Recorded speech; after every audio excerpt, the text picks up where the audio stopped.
Hi, welcome to another video on math problem solving. So today's video is a result of one of the problems posted in a WhatsApp group. So all credit to Math and Kiran for creating the problem. We'll just try to solve it. So here's the pattern that was observed. If you take the eighths table and if you list down all of them, from 1 to 10, and if you start looking at each number added cumulatively, so in the sense like the very first number is 8, the second one would be 8 plus 16, the third one would be 8 plus 16 plus 24, fourth one would be the sum of all the four values in the table. The observation is that when you sum this up, they always seem to be one less than a perfect square. So the question posed is the sum of the multiples of 8 from the first to the nth one is one less than a square number? Is this true across the board? And in fact, there was a addendum posted in the WhatsApp group which specifically said that this puzzle was inspired by a wall pattern design in SBI Pattern. So next time you're there, you should go and check it out. What I really loved about it and why I'm kind of discussing this problem today is the idea that math is so intertwined with pattern, and pattern recognition is so important to intelligence.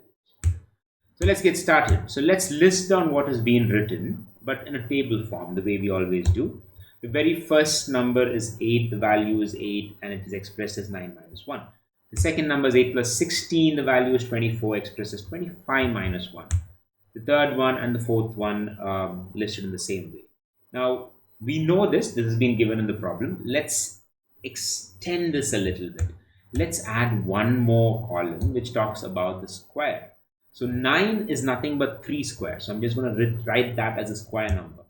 25 is nothing but 5 square. 49 is nothing but 7 square. And 81 is nothing but 9 square. You see the pattern already. These are odd numbers which keep increasing, right? So you have 3, 5, 7, 9.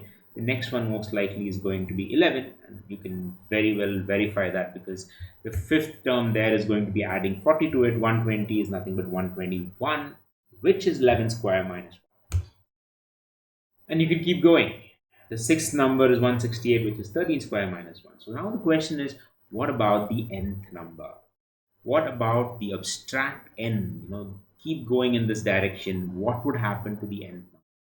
The series, of course, would be nothing but summation of 8n.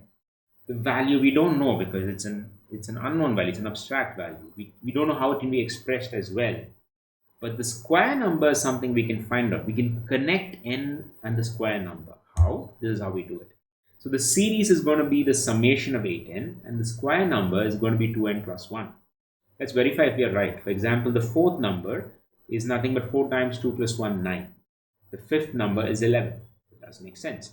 So the way we can solve this problem is, let's go back to the problem quickly, is take the left hand side, which is the summation of n, find a value for that. Take the right hand side, which is nothing but the square number times itself minus 1.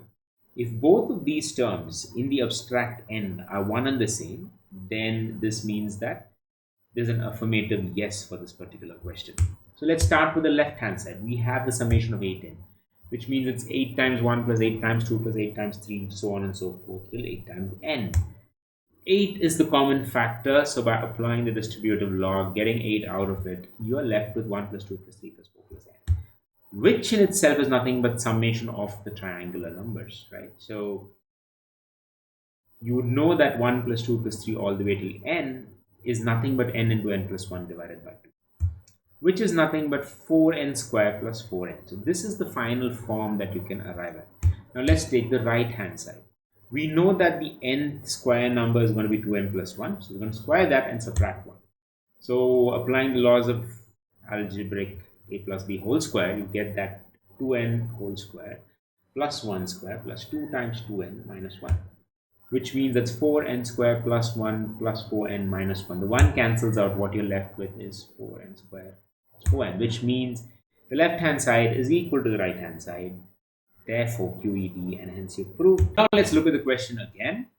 So, is the sum of the multiples of 8 from the first to the nth 1 less than a square number? The answer is absolutely yes.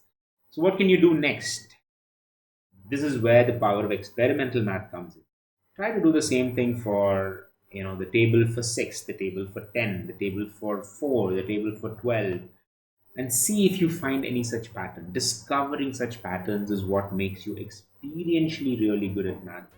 That'll help you build an intuition which will be amazing. I hope you found this video interesting.